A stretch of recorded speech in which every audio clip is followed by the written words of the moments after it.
Hawkwing's Journey, Chapter 21. Hawkwing stood on the edge of a shallow stream, gazing at the walls of the two-leg place on the opposite side. All around him, spindly hazel trees rustled in the wind. The ground under Paul was damp, and Hawkwing shivered as the chill struck upward through his pads. 2 sunrises had passed since SkyClan had set out, and so far their journey had been easy. Though Hawkwing still felt the bitter loss of his way of life in the gorge, excitement was tugging at his paws onward to find the new home by the water where they would meet the other clans. But I guess we still have a long way to go, he thought, and I think our journey is about to get a whole lot harder. This is the Tulip place where we fought the battle against Dodge, Leafstar meowed. We must travel through it quickly and hope we don't meet any of the cats who live here. Hawkwing's ears pricked alertly at his leader's words. A huge battle had been fought before he was born, but he heard the story many times while he was still in the nursery. Some of the cats from the Tulip place had travelled upriver to the gorge and lived for SkyClan as warriors until they revealed they had come to ask for help. A vicious Tom named Dodge was terrorising them and their friends, and they weren't strong enough to fight him off. Leafstar had led some of her warriors into battle in the Tulip place, defeated Dodge, and forced him to agree to share the territory. Almost like they were 2 neighbouring clans, Hawkwing thought. We don't have to avoid all the cats, Rabbitleap objected in response to Leafstar's order. Some of them were our friends. I was only a kid then, but I remember when they lived with us. They were friendly. Leafstar gave a doubtful snort. It wasn't as simple as that, she replied. I don't want any more to do with those cats, so let's go, before they spot us. A few fox lengths downstream, a fallen tree stretched across the water. Leafstar led the way to it and padded confidently across, then turned to wait for the rest of her clan. As Hawkwing followed, he shuddered at the gurgling sound of the current just below his paws, recalling the stepping stones Besnippet had fallen to her death. He kept a careful eye on Curlypaw and Fidgetpaw, wondering if their memories would make it harder for them to cross safely. The stream is too shallow to drown in, he reassured himself. If some cat did slip, they would just end up damp. After a moment's hesitation, both the apprentices paddled over without any trouble, and Leafstar set out at the head of her clan, further into the two-leg place. A narrow alley led directly ahead, walls on either side so high they let in little daylight. Every hair in Hawkwing's pelt rose in apprehension as the shadows swallowed him up. Before he'd gone many poor steps, Hawkwing realised this was nothing like the two-leg place where the daylight warriors lived. The stone path felt slimy under Paul, and weird two-leg rubbish lay scattered in all directions. The reek of two-legs, monsters, and crow food, and other things Hawkwing preferred not to think about, filled the air and almost choked him. Hawkwing's pelt prickled more strongly still once he became aware of cats watching him and his clanmates as they penetrated deeper among the two-leg dens.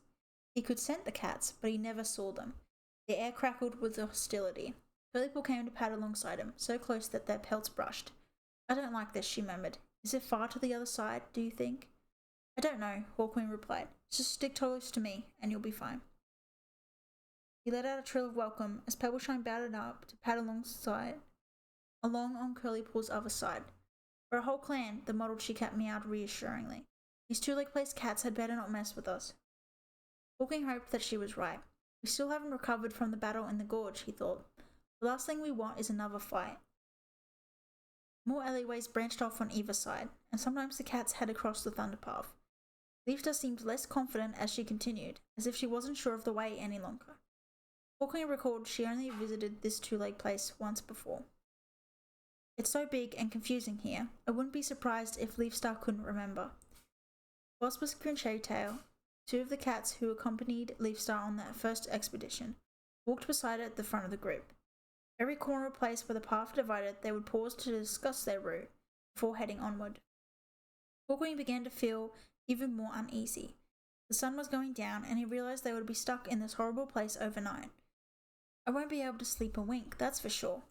Finally, Leafstar led the way across the thunder path and down another alley, which soon led out into a wide open space, with a couple of monsters crouching at one side. Hawkwing examined them with narrowed eyes and decided with a grunt of relief that they were sleeping. I don't remember this place at all, Bosswhisker mewed, gazing around in confusion. Nor do I, Showtail agreed. We've never been here before. Leafstar lashed her tail a couple times in frustration. We've been following the sun so far, she pointed out after a moment's thought. If we keep on doing that, then we should be okay. And when the sun is gone? Bosswhisker asked sharply. The sun had almost disappeared behind the rooftops of the two-leg place, though red streaks in the sky showed where it was going down. Hawkwing could see that it wouldn't be there to guide them for much longer. "You'd better get a move on," Leafstar meowed. "This way." But as the clan leader headed for the entrance to another alley that led directly toward the sun, a dark shape appeared on top of the wall, outlined against the scarlet light. It leaped down into the mouth of the alley, and Hawkwing could see it was a brown tom with a short tail. He braced himself, ready if the newcomer should attack, and glanced around sharply to check for any other approaching enemies. The tom blinked, a friendly look in his amber eyes as he faced Leafstar and the SkyClan cats. "Hi," he meowed. "Shorty," Leafstar exclaimed. Hawkwing relaxed when he heard relief in his leader's voice. "Greetings, how are you?" "Fine," the brown tom Shorty replied. "Hey, I see some familiar faces here." The older SkyClan warriors crowded around him, echoing Leafstar's greeting. Hawkwing exchanged a glance with Pebbleshine. "This must be one of the cats who came to live in the gorge," he murmured. "Sparrowpout, Cherrytail, and Waspwhisker." Shorty's voice was warm, as if he was meeting again with old friends. "And this hulking great creature is little Rabbit Kit?" "Rabbit Leap now," the warrior mewed proudly. "And this is Plumwillow." "Well, what are you all doing here?" Shorty asked when the excitement had died down. "Leafstar, this must be almost all of your clan." "This is all my clan," Leafstar responded, her tone bleak once more. "Rogues attacked us in the gorge and drove us out. Many cats were killed or scattered, and the rest of us have been forced to look for a new place to live." For a moment, Shorty was silent in shock. "It's terrible news," he murmured at last. "You must let us help you." "How can you do that?" Leafstar asked. "Well, at least we can offer you somewhere to spend the night," Shorty replied. "It's getting dark, and this is no place to be wandering around, not if you don't know where you are." While they had been talking, the last traces of sunlight vanished from the sky, and the alleyway ahead was plunged in gloom. Hawkwing didn't like the idea of setting one poor step into those ominous shadows. "I wanted to move on quickly," Leafstar meowed, "but perhaps you're right, Shorty." "But only for one night," Echoesong put in, stepping up to a clan leader's side. "This is not where StarClan wants us to be." Leafstar dipped her head. "Of course. Lead on, Shorty." The brown tom's amber eyes gleamed in the gathering darkness. "Great," he exclaimed. "I'll show you the best way out in the morning, and you'll meet some more old friends," he added, giving his chest for a couple embarrassed looks. "And with Cora now, we have kits." "That's wonderful news," Leafstar purred. "I'd love to see Cora again." Shorty gave a wave of his stumpy tail. "Follow me then." He led the SkyClan cats across the open space and down a narrow thunder path at the far side. "Do you think Leafstar's right to trust this cat?" Pebbleshine murmured to Hawkwing as they followed. "He might be leading us into a trap." "He sounds friendly enough," Hawkwing responded. "It's easy to sound friendly, but there were cats watching us on the way in, and they didn't feel friendly at all." "They could have been that other group," Hawkwing pointed out. "Dodger's cats." Pebbleshine's tail tip twitched uneasily. "Maybe." Shorty led the way along the thunder path till it came to an end, and the cats emerged into another open space. Here the ground was covered in coarse grass, with a few scrubby trees here and there, and even one or two stunted trees. Hawkwing had stopped expecting to see anything green and growing, but the open ground was still washed with the acrid scents of two-legs and monsters. "Do you think this is their camp?" he whispered to Pebbleshine. Shorty raised his voice in a loud yowl. "Stick, Cole, look who's here." Hawkwing stiffened, forcing his shoulder fur to lie flat as more cats emerged from the shelter of the bushes, fluid shadows in the twilight. As they drew closer, he made out a skinny brown tom with a torn ear and a more powerful black tom. Lisa nodded to the newcomers. "Stick, Cole." "Greetings," the skinny tom Stick responded. "What brings you here, Leafstar?" Hawkwing had just enough time to notice the chilly nature of the exchange before Shorty burst in for the reply. "This is all of SkyClan, Stick. Rogues have driven them out of the gorge." Stick's whiskers twitched in surprise. "Really? That's just terrible." A new voice broke in, a graceful white she-cat who came bounding up with a plump tabby tom just behind her. "You remember me, don't you? Snowy? And this is Percy?" "I remember you both." Now there was more warmth in Leafstar's tone. "It's good to see you again." The plump tabby tipped his head. Scars around one of his eyes gave him a fearsome look, but his voice was friendly as he meowed welcome. While they were talking, Shorty had dashed off, and now he returned with a slender black she-cat. 3 kits, 2 tabby toms, and a black and white she-cat frisked around their paws. "Cora!" Leafstar exclaimed. "How are you?" "Fine, thank you." Cora stretched forward to touch noses with the clan leader. "Shorty says that you've been driven out of your territory. That's terrible." Leafstar let out a sigh. Yes, but StarClan's guiding us to a new home. Hawkwing guessed she didn't want to talk about her clan's trouble with the Two Leg Place cats. So these are your kids? Yes, Cora's eyes shone proudly. The two tabbies are Branch and Stone, and the she-cat is Night. Kits, come and meet Leafstar. Three kits who'd been happily play fighting straightened up and dipped their heads to Leafstar, gazing at her with wide eyes. Shorty and I have told them all about you and your clan, Cora meowed, but we never expected to see you here. Are you planning to stay? Just for the night, with your permission, Leafstar replied. I know there are a lot of us, but we can help you hunt. Good idea. Stick waved his tail, beckoning more cats forward till they stood in a ragged half-circle behind him. To Hawkwing they looked younger, more like his own age and Pebbleshine's.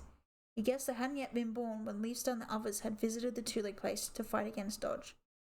Stick moved among them, rapidly giving orders and splitting the cats into patrols, mixing his own cats with SkyClan. Hawkwing found himself with Pebbleshine and a couple of strangers. Where's Curlypaw? He asked, glancing around as the patrols began to move off. I saw her going with a Fidgetpaw and Bella Leaf, Pebbleshine replied. Mouse Dung, I wanted her with me. Hawking's pads prickled with anxiety at the thought of his apprentice wandering off by herself in this dark and unfamiliar place. Then he reminded himself that she wasn't alone. She had two clanmates with her, and two-legged cats who knew their way around. She'll be fine, he told himself, though he wasn't entirely convinced. Hi, I'm Foggy, one of the stray cats mewed. He was a long-furred grey Tom, jerking his head toward the other, a small tortoiseshell. He added, This is Susie. Hi, Pebbleshine responded. Are you ready? Susie asked briskly. We'll show you some good places to hunt. Hawkwing realized for the first time how hungry he was. That sounds good to me, he replied. Lead the way. I've never hunted in a two-leg place before. Hawkwing mumbled around the rat that he was carrying by the scruff. It's so weird. Pebbleshine was dangling two mice by their tails. We did all right, I suppose, she meowed. I never thought we'd find any prey, but it's still not as good as hunting in a forest. Hawkwing yearned for the feeling of grass underneath his paws, and the rustle of wind in the trees above his head. At least this is only for one night, he pointed out. We'll manage, just as long as no cat expects me to eat this rat. It tastes foul. I'll take it off your paws, Foggy put in, glancing over his shoulder from where he and Susie were patting ahead. He had caught a mouse, and Susie had a blackbird. There's good eating on one of those. Yuck, Hawkwing thought. And he and his patrol returned to the stretch of empty ground where the Two Leg Place cats had their camp. More of the cats were gathering around one of the twisted trees in the centre. Hawkwing spotted Leafstar and Stick with Sparrowpout Shorty and the black Tom called Cole. He padded over to join them, depositing his prey on a nearby heap for the cats to share. How are things here with you? Leafstar was asking Stick as Hawkwing came into earshot. Stick shrugged. Dodge kept to his side of the border at first, but we've had a few skirmishes lately. I'm afraid he's up to his old tricks. Things are getting really bad, just like before, Shorty agreed. Cora and I are scared for our kits. You need to scent mark the border, Leafstar told him, and make sure that the cats who cross it learn not to do it again. We're not a clan. Stick's eyes flashed at her. Hawkwing blinked in surprise at Stick's hostile tone, then turned away as Pebbleshine offered him one of her mice. The two cats settled down close to Sparrowpelt to eat. Why don't Leafstar and Stick like each other? Hawkwing asked the senior warrior in a low voice. Sparrowpelt swallowed a mouthful of thrush. When we defeated Dodge, Stick wanted Leafstar to kill him. Leafstar wouldn't do it. Stick was furious, and she was angry with him because he didn't know how to treat a defeated enemy. She warned Dodge to stay on his own side of the border, and we left. It doesn't sound as if Dodge is doing that anymore, Pebbleshine commented. Sparrowpelt shrugged. That's Stick's problem. Finishing his mouse, Hawkwing glanced around to see most of the hunting patrols had returned, but he didn't see Curlypaw. I'm getting worried, he murmured to Pebbleshine. Where is she? His mate rose to her paws and gave the assembled cats a careful scrutiny. Well, Bellaleaf and Fidgetpaw aren't here either, she meowed. Maybe they... She broke off as a screech split the night. Bellaleaf raced out of an alleyway on the far side of the barren ground. Her fur was bushed up and her eyes were wild. Blood was trickling from a scratch above her eye. Fidgetpaw followed her more slowly, limping on three legs. Leafstar, Leafstar, Bellaleaf yelled, only to spring up and wove her way rapidly out of the groups of cats to meet Bellaleaf. What's happened? She demanded. Oh, Leafstar, it's terrible, Bellaleaf gasped. They took Curlypaw.